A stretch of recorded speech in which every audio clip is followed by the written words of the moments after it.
Samantala, Task Force Disiplina sa Bayan po ng Bayambang mag-i-issue na ng ticket sa mga lumalabag simula ngayong araw. Para sa detalye kasama natin, Idol Joanna De Vera. 104.7 IFM. Report!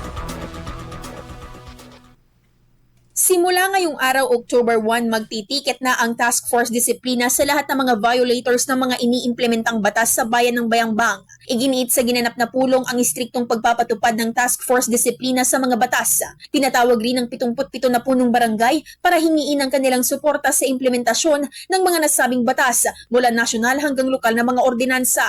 Bukod dito, tinalakay rin ang estado sa bagong rerouting plan sa sentro ng bayan na siyang napagkasunduan sa naging pulong ng Task Force Disiplina, Bayambang Public Safety Office at dinaluhan rin ng mga bus at van operators, jeepney drivers at TODA presidents sa bayan. Matatandaan na inilunsad ang nasabing grupo upang paigtingin ang pagbabantay sa bisinidad at tiyakin na ang lahat ay sumusunod sa mga patakaran at ordinansa.